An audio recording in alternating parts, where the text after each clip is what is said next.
계속해서 회계의 정의 그리고 부기의 정의, 회계와 부기는 어떤 차이가 있는가에 대해서 설명을 해드리도록 하겠습니다.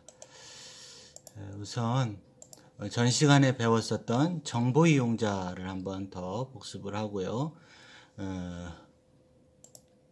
정보 이용자를 보면은 기업을 둘러싸고 있는 이러한 그 정보 이용자들이 있다라는 말씀을 드렸었습니다. 자, 그러면 회계라는 것은 이러한 정보 이용자들한테 기업의 경영활동에서 이루어지는 경제적 자원의 증감 변화 등을 인식, 측정하고 기록해서 그리고 처리하여 보고함으로써 앞서 설명한 정보 이용자들의 의사결정에 유용한 정보를 제공하기 위함이다. 이런 일련의 시스템을 회계라고 정의를 내릴 수가 있겠습니다. 그래서 회계는 굉장히 총체적인 개념으로 기업에서 이제 여러 가지 경영 활동들이 이루어지게 되면 경제적 자원의 그 변화가 일어나겠죠. 뭐 현금이 들어오고 또 현금이 나가고 상품을 사오고 팔고 또 종업원의 급여를 지급하고 뭐 이러한 등등 기업의 어떤 그 재산 상태가 아직은 이제 재무 상태가 그러면 좀 어려우니까 재산 상태가 변하는 여러 가지 활동들이 이제 감지가 될 거란 말이죠. 그렇게 그 기업의 어떤 재무 상태의 변화가 있는 것이 그 우리가 알 수 있게 되는 지점, 이것을 우리가 인식할 수 있는 지점이다. 인식이라는 말을 씁니다. 그리고 그 금액을 화폐 금액으로 표시할 수 있는 상태인가, 이 부분이 이제 측정, 이런 얘기를 하게 되는 거죠. 그래서 회계 사상이 대부분은 객관적인 측정을 하지만 후에 좀 이제 어려운 그 회계 사상으로 들어가면 측정에 여기 이제 추정이 포함되기도 합니다. 자, 그래서 이제 요게 회계상의 거래에 해당이 되는데 경제적 자원의 증감 변화가 있다라고 보면 이 부분을 기록 처리해서 보고함으로써 정보 이용자들의 의사결정에 유용한 정보를 제공하기 위한 일련의 시스템, 총체적인 개념을 회계로 정의를 합니다.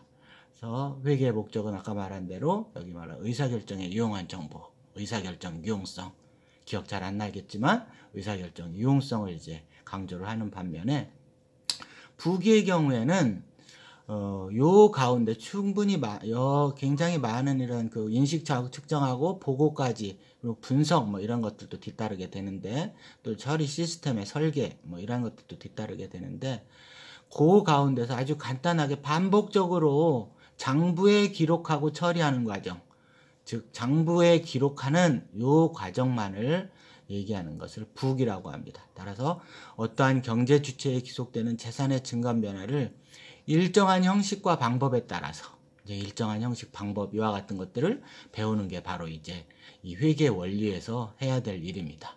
체계적으로 기록, 처리하는 장부 기입에 관한 기술이다, 이런 겁니다. 자, 그러면 여기 장부 기입을 잘 보세요.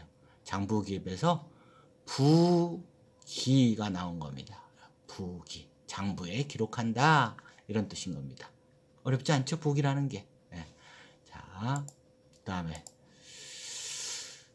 회계의 목적은 앞서 말한 대로 회계정보 이용자들이 경제적 의사결정에 유용한 정보를 제공하는 것을 목적으로 한다라고 한다면, 그럼 부기는 어떠한 목적으로 하고 있느냐 하면 회계의 목적을 달성하게 하는 하부 시스템으로서 부기가 작용하게 된단 말이죠. 회계가 이러한 포괄적이고 넓은 의미의 목적을 달성해야 된다면 그럼 부기는 그거를 달성하기 위한 어떤 수단을 제공을 해야 될 겁니다. 자, 그때 부기는 기록 처리하는 것을 장부에 기록해 두었다가 일정 시점에 있어서의 재무 상태, 재산 상태라고 보여줘도 됩니다. 그 기업이 지금 얼만큼의 부를 가지고 있는가, 현금은 얼마이고 상품은 얼마이고 또 빚은 얼마나 가지고 있어서 내가 가지고 있는 총체적인 그 자원 가운데, 기업이 가지고 있는 자원 가운데 빚을 갚고 나면 주인인 기업의 주인이 가져가야 될 몫은 얼마인가, 이러한 부분들을 보고하는 것이 이제 재무상태표입니다. 그리고 또 하나는 일정한 한 기간 동안에 상품을 내다 팔고 또 사오고 이런 과정 등 또 급여도 주고 이런 등등등 여러 가지 기업의 재산 상태를 증가도 시키고 감소도 시키는 행위들이 일어나겠죠. 그래서 한 기간 동안에 일정 기간 동안에 성과가 얼마나 일어났는가. 그래서 여기에는 이제 그 총체적인 한 기간 동안에 발생한 수익과 그 수익을 얻기 위해서 희생한 비용들은 얼마인지를 총체적으로 기록하는 보고서입니다. 그래서 부기는 아까 기록 처리한다라고 얘기한 것처럼 일정 기간 동안에 발생한 경제적 변화들 가운데 수익과 비용에 해당하는 그러한 그 금액들을 일목요연하게 대응시키면서 보고하는 이러한 부분이 부기가 해야 되는 주된 목적이 되는 겁니다. 자, 이러한 그 재무상태표나 손익계산서가 이제 만들어지게 되는데요. 재무상태표, 손익계산서는 그냥 만들어지는 게 아니겠죠. 자, 어떻게 만들어질까요? 부기, 장부에다가 기록한 것을 토대로 해서 만들 겁니다. 현대에 와서는 이제 장부에 기록하는 일도 하지만 주로 이제 컴퓨터 시스템이 발달을 하면서 전산회계 프로그램이라는 게 있습니다. 컴퓨터로 입력을 하는 이런 프로그램이 되겠죠. 그와 같은 것이 이제 부기의 대행으로 이루어지지만 아직도 장부에 기록하는 것을 병행을 많이 하기도 하고 또 기본적인 장부는 또 비치를 해야 되므로 전산장부 이외에도 부기는 앞으로도 꾸준히 여러분들이 공부를 해서 확실하게 알아두어야만 합니다. 또한 이 장부에 기록하는 부기가 없어진다고 하더라도 이 부기의 체계를 알지 못하면 앞서 교수님이 좀 전에 말씀드린 전산회계의 입력이라든가 이러한 부분들을 해낼 수가 없습니다. 그래서 그와 같은 전산 입력을 위해서도 부기를 열심히 공부를 해서 장부 기록하는 체계를 공부해야 됩니다. 자, 그리고 부기는 이제 부수적인 목적으로 의 의사결정 유용성을 이제 이와 같은 그 수단을 통해서 일정 시점에 있어서의 재무 상태를 파악하게 하고 그리고 일정 기간 동안에 있어서의 경영 성과를 파악하게 하는 보고서를 제출해주면 여러 의사 결정하는 사람들이 이렇게 옵니까? 의사 결정에 이와 같은 자료들을 이용을 해서 그들이 필요한 의사 결정을 하게 될 겁니다. 물론 여기에 이제 대표적으로 두 개의 보고서가 나와 있는데요. 재무상태표와 손익계산서가 나와 있는데 이 이외에도 회계보고서는 몇 가지가 더 있습니다. 중요한 회계보고서가. 그 가운데 아주 핵심적인 보고서 두 개만 여기 여러분들한테 나열이 되어 있고요. 회계 기초를 공부하는 상태에서는 이 핵심적인 두 개의 보고서에 관해서만 어느 정도 파악을 해도 충분하다고 생각이 되어집니다.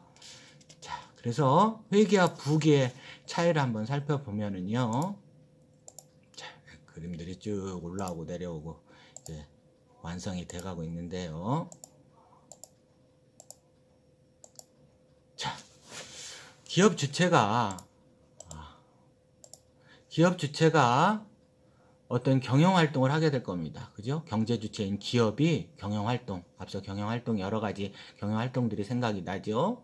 투자활동, 재무활동, 영업활동, 막 이러한 등등등 가운데 이제 그와 같은 것들이 경제적 행위일 텐데 그 가운데 뭐 사람을 뽑거나 아까 그런 것들은 이제 안 한다고 그랬었는데 회계에서는 이제 화폐 금액으로 측정할 수 있는 부분만 할 수 있기 때문에 그래서 그와 같이 회계상의 그 기록의 대상이 되는 이와 같은 경영 활동을 우리는 후에 이제 자세히 공부하겠지만 회계상의 거래라는 말을 합니다. 이 회계상의 거래인지 아닌지를 판단하는 것이 인식과 측정을 한다라는 겁니다. 기초 단계에 있어서는 이 회계상의 거래들이 상당히 누구나 다 인식 측정할 수 있도록 간단한 문제들이 나오기 때문에 어려움이 없어요. 상당한 수준의 회계를 해야 이제 인식 측정하는 문제가 대두되게 됩니다.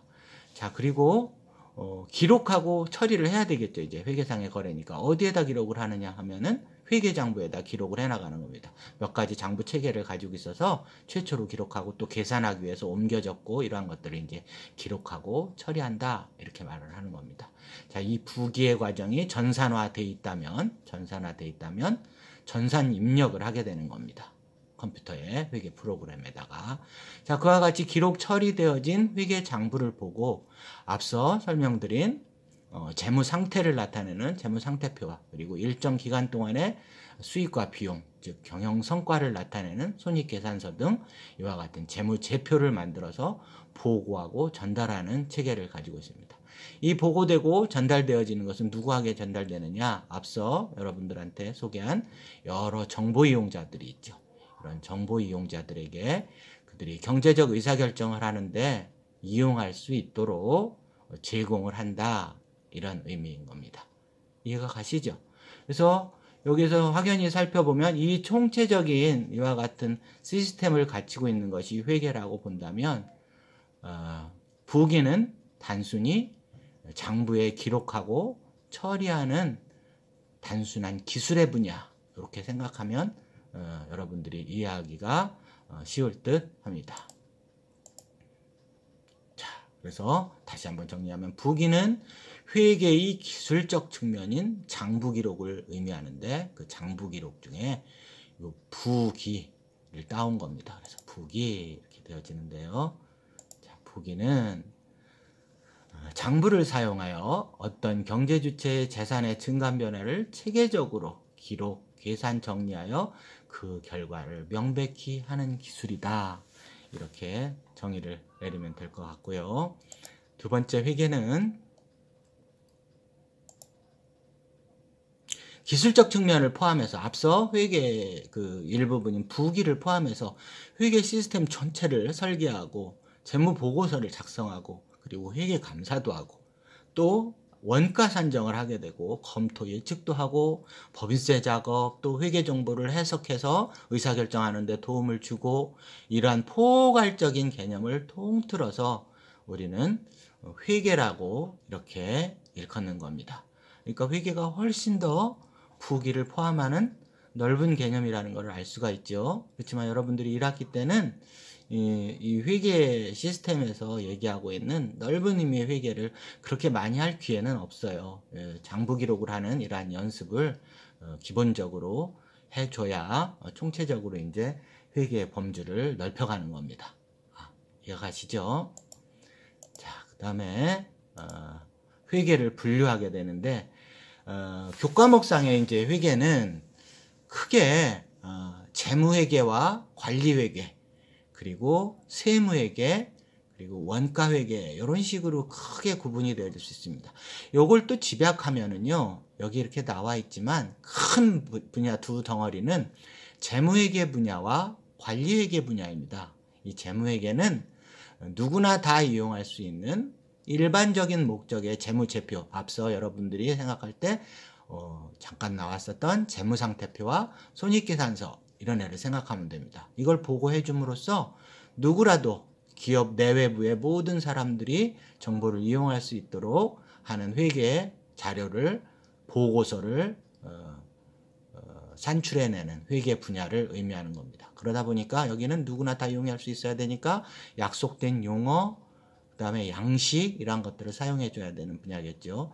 반면 관리회계는 기업 내부의 이용자인 경영자를 위한 회계입니다. 경영자들은 수시로 아주 단기적인 의사결정도 해야 되고 그리고 장기적으로 의사결정도 하고 이래야 될 겁니다. 이런 장단기의 의사결정을 하게 되는데 이때 관리자 즉 경영자가 의사결정을 하는데 필요한 정보를 제공하는 분야가 관리회계입니다. 원가회계는 뭐냐 하면은 원가회계는 한 분야는 제조기업의 제품 제조 원가를 계상하는 분야 하나와 또 하나는 경영자들이 의사결정을 하기 위해서는 여러 가지 그 미래를 예측해서 원가 분석이라든가 예산 수립이라든가 이런 부분들을 해야 되겠죠. 그러한 부분을 수행하게 되는 그 회계 분야가 원가 회계 분야입니다. 따라서 이 원가 회계 분야는 결국은 재무회계와 관리회계에 흡수되어지는 하부 시스템이라고 보여줘도 되는 겁니다. 그래서 큰 회계 분야는 재무회계와 관리회계 분야라고 제가 말씀을 드린 겁니다. 그리고 이 밑에 나와 있는 세무회계는 뭐냐 하면은 이러한 그 재무회계는 그 회계 기준들이 있어요. 약속된 용어나 양식을 사용할 수 있도록. 근데 이 세무회계는 세금을 거두어 가야 되겠죠, 정부가. 그랬을 때 이 세무회계는 회계 기준을 따르는 것이 아니라 세무하다 보니까 뭘 따르냐 하면은 세법을 따르게 될 겁니다. 그죠? 세법을 따르게 되죠. 그러면 세법과 회계 기준이 정확히 일치했으면 좋겠지만 당연히 이곳저곳에서 차이가 많이 나게 됩니다. 그러면 재무회계 자료가 기업회계 기준 등등의 여러 가지 회계 기준에 따라서 처리한 그 회계 처리 자료에 의해서 세금 계산을 하게 되면 세법에서 거두어 가려고 하는 세금과 일치하지 않을 겁니다. 그래서 그와 같은 차이 부분을 조정하기 위해서 세무 부분을 세법에 따라서 기업회계 기준에 따른 그 재무회계 자료들을 다시 조정해서 회계 처리하는 이와 같은 분야가 세무회계 분야입니다.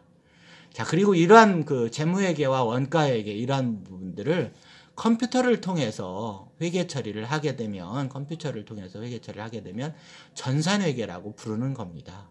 따라서 전산회계는 어떤 회계의 한 분야, 학문 분야라기보다는 이와 같은 회계의 학문 분야를 컴퓨터를 통해서 회계 처리하는 이와 같은 것을 전산회계다라고 하니까 전산회계라는 것이 하늘에서 뚝 떨어져서 컴퓨터만 있어서 되는 것이 아니라 앞서 전에 우리가 재무회계를 공부하고 원가회계를 공부하고 그다음에 관리회계의 기본적인 툴을 공부하고 세무회계를 공부해야 전산회계를 하고 전산세무회계도 하고 이와 같은 것을 하게 되는 겁니다.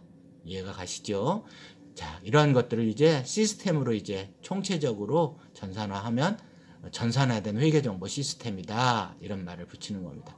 이 이외에도 이제 기타의 회계 분야로는 비영리 기업의 회계를 다루는 회계, 그다음에 국제 간의 회계를 다루는 국제회계, 그리고 잘 실무에서는 사용하지 않지만 인플레이션 등등에 관련된 물가변동 회계, 그리고 재무제표 분석 분야, 그리고 회계감사 분야 이런 등등등이 있습니다. 그럼 회계감사는 후에 기회가 되면 어떤 일인지 다시 설명을 하도록 하겠습니다. 자, 그러면 여기 이렇게 아무리 설명을 해도 여러분들이 지금 이번 학기에 공부하게 되는 회계 원리라는 애는 여기 학문 분야에 없네. 자, 그러면 그 학문이 아니어서가 아니라, 자, 회계 원리 당연히 회계학의 학문 분야인데 이 재무회계, 원가회계, 관리회계, 세무회계 이러한 것들을 하기 위한 총체적으로 기본이 되어지는 기본 용어와 그리고 기초적인 회계 처리 방법들을 배우는 과목이 회계 원리인 겁니다.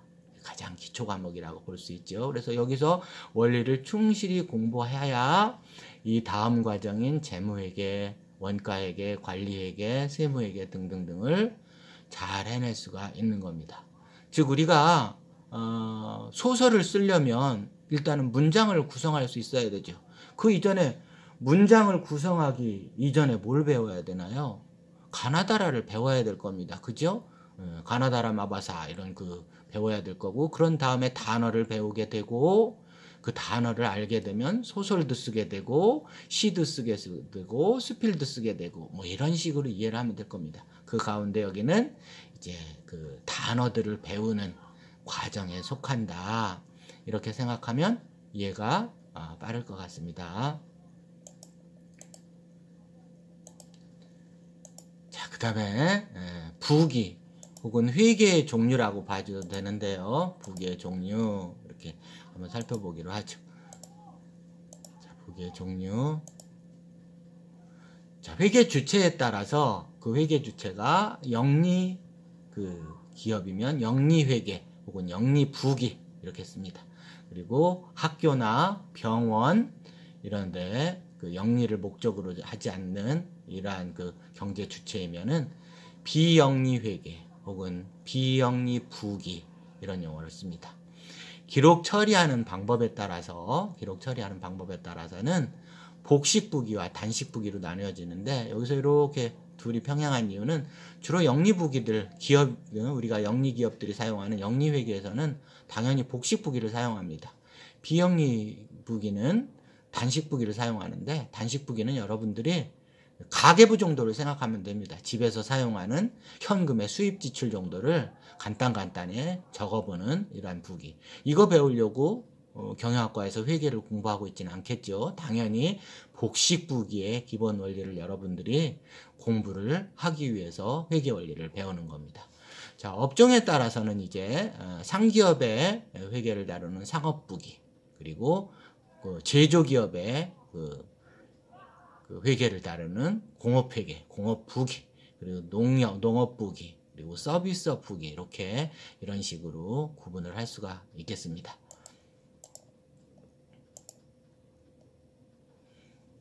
자, 회계 단위에 대해서 말씀드리겠는데요. 자, 기업이 보유하고 있는 여러 가지 그 재화나 이러한 것들, 그 채권, 이러한 애들은 하나의 통일된 단위로 해야 될 거예요. 예를 들어서 현금은 여러분들이 알다시피 보고를 할 때 얼마 뭐 1,000원, 2,000원 이런 것들이 확실하죠. 그런데 상품은 이건 어떻게 보고할 것인가, 이런 문제입니다. 어떻게 보고했으면 좋겠어요? A 상품 500개, B 상품 몇 톤, 이렇게 하면 될까요? 안 되겠죠. 자, 그런 의미에서 상품 이런 애들도 얼마짜리인가 이렇게 얘기를 해줘야 됩니다. 그래서 회계의 기록, 계산하는 범위, 측정하는 수단이 뭐냐, 이 부분을 얘기하는 건데, 회계에서는 그 어떤 종류의 그 자산 상태라고 하더라도 화폐 금액으로 표시를 하도록 하고 있습니다. 그래서 기업이 건물을 가지고 있다 그러면 몇 평형짜리 이렇게 얘기하는 것이 아니고, 토지를 갖고 있다 그러면 그것도 마찬가지로 몇 제곱미터 이러는 것이 아니라 그 토지가 얼마에 취득한 토지인가, 얼마에 사들여온 토지인가, 얼마짜리인가, 그래서 1억 원짜리, 뭐 100억 원짜리, 이렇게 그 화폐 금액, 화폐 단위로 표시를 해줘야 됩니다. 왜 그래야 될까? 교수님이 간단한 예를 들어줄까요? 자, A기업은 토지가 1000제곱미터가 있어요. B기업은 10,000제곱미터가 있습니다. 어느 기업의 그 자산 가치가 부가 높을까요? 잠시 생각해 보세요. 여러분들은 10,000제곱미터가 자산 가치가 높을 거라고 쉽게 생각할 수도 있을 겁니다. 뭐 여러분들 중에 개 중에는 잘 모른다고 정확히 생각을 할 수도 있었겠죠. 이 부분 때 잘 모른다가 정답입니다. 왜냐하면 100제곱미터의 땅은 이런 도시에 있는 서울 한복판에 있는 땅이어서 1제곱미터당 1억씩 한다고 한번 가정을 해보죠. 그러면 100억 원짜리죠. 반면에 아까 10,000제곱미터의 땅을 가지고 있는 부분은 저 강원도에 어디 임야 이런 거라고 생각해 보세요.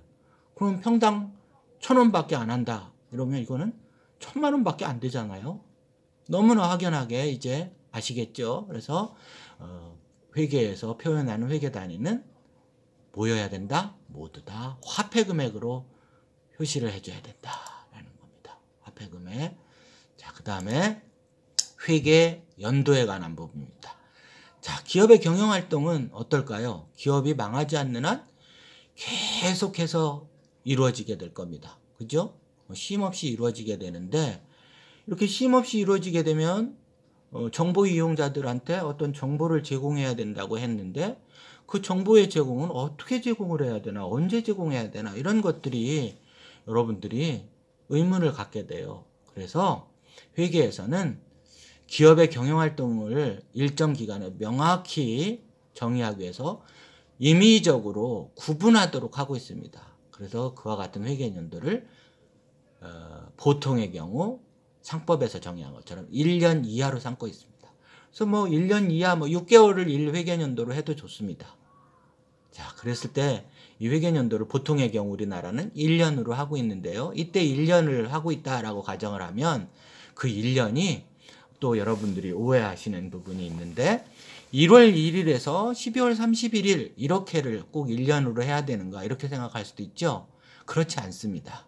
회계기간은 뭐 그 기업의 성격에 따라서 뭐 1년으로 했을 때 3월 1일에서 그 다음에 2월 28일까지를 1년의 회계기간으로 해도 되고 이렇습니다. 그러나 대부분의 기업의, 우리나라 상장기업의 대부분의 95%에 해당되는 기업들이 1월 1일에서 12월 31일까지를 한 회계연도로 하고 있는데 그 이유는 세법상의 과세연도라는 게 있어요. 세법상의 과세연도가 우리 자연력에 의한 1월 1일에서 12월 31일까지를 1일 과세연도로 하기 있기 때문에 그 아까 세무회계에서 그 세법과 기업회계 기준과 맞춘다고 그랬었죠. 그 기간까지 차이가 난다고 한번 생각해 보세요. 두 회계 기간의 재무자료를 가지고 와갖고 다시 한번 재무제표를 만들어야 되는 엄청난 번거로움이 있겠죠. 그래서 그러한 것들을 피하기 위해서 많은 기업들이 과세연도인 1월 1일에서 12월 31일까지를 회계기간 회계연도로 하고 있는 것 뿐입니다. 그게 강제적으로 1월 1일에서 12월 31일까지가 회계연도 회계기간이 아니다 라는 걸 아셨죠? 자, 1년이 넘지 않는 그 기간 중에 어느 기간이든지 1회계기간으로 잡으면 된다라는 겁니다. 자, 그래서 회계연도를 1년을 회계기간으로 정하는 경우 이와 같이 된다면 자, 요거를 고치도록 해보죠. 자, 여기를 2019년도 이거는 2020년도 그리고 21년도 이렇게 보도록 하죠. 자, 이렇게 고치는 거는요, 교수님이 일부러 안 고친 거예요. 늘 여러분들 강의하면서 새로 오는 학생들한테 회계연도라는 것을 가르쳐 주기 위해서 가르쳐 줄 때 이렇게 고칩니다. 아시겠죠? 자, 올해가 2020년이니까 2020년도가 올해입니다. 자, 이랬을 때 앞서 말한 대로 과세연도에 맞춰서 1년을 회계기간으로 정했다라고 한다면 이 올해를 뭐라고 부르느냐 하면 당기라고 부릅니다. 당기. 자, 당기. 그 다음에 2019년도를 앞서 기간이죠. 전기라고 부릅니다. 전기. 당기, 전기. 자, 그리고 내년도가 있겠습니다. 그죠? 내년도. 여기 왜 2022로 고쳤을까요? 다시 고치고 와야 되겠네. 자, 2021로 고쳐야 되겠다. 자, 2021년도. 내년은 뭐라 그러냐면, 내년이라고 해도 좋겠지만, 회계에서 이제 정확히 쓰는 용어를 해야 되니까, 차기라고 부릅니다. 그래서 당기 얼마 이익을 냈다. 전기의 이익을 얼마 냈다. 차기에 얼마를 목표로 해서 예산을 세운다. 이런 얘기들을 하는 겁니다. 이해가 가시죠? 그래서 후에 이제 좀 어려운 얘기지만 당기에 이제 그 자산이 차기로 이월된다. 이런 얘기도 합니다. 자, 이랬을 때 이제 단기로 돌아와 보면 단기는 이렇게 절반을 딱 자를 수 있을 겁니다. 절반을 딱 자르면 이쪽에 1월 1일에서 12월 31일까지를 뭐라고 부르냐면 상반기 이렇게 부릅니다. 전반기라고 부르기도 합니다. 전반기 혹은 상반기. 그리고 7월 1일에서부터 12월 31일까지가 되겠죠. 여기를 하반기 혹은 여기 전반기라고 그랬으면 후반기 이렇게 부르기도 합니다. 상반기, 하반기. 자, 요거를 다시 한번 이렇게 나눌 수 있겠다. 그죠? 6월 31일 절반으로. 즉 1월 1일에서 12월 31일까지. 요걸 어떻게 부르는지 아는 분 있으세요? 여러분들 중에서도 아는 사람이 많을 겁니다.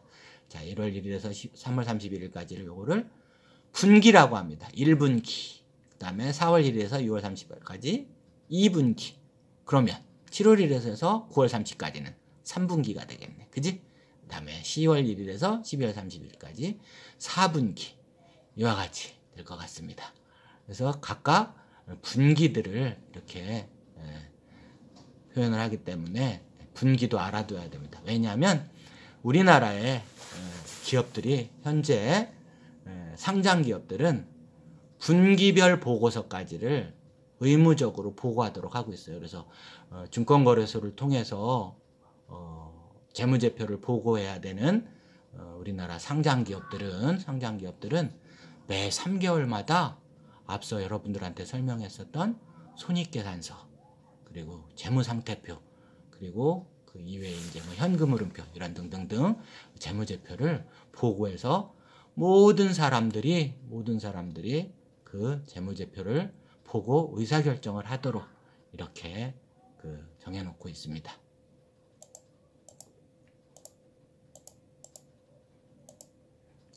자, 회계의 특징을 간단히 살펴보면 마지막으로 회계의 특징은 회계의 모든 계산단에는 화폐 금액으로 한다. 그리고 모든 계산은 계정을 통해서 합니다. 자, 계정은 나중에 계정이라는 것이 나오면 설명을 하게 하고요. 부기에 계정을 통해서 하고 그 다음에 좀 전에 설명드린 대로 기간 계산을 한다. 이렇게 되겠습니다. 자, 여기까지 오늘은 수업을 마치도록 하겠습니다.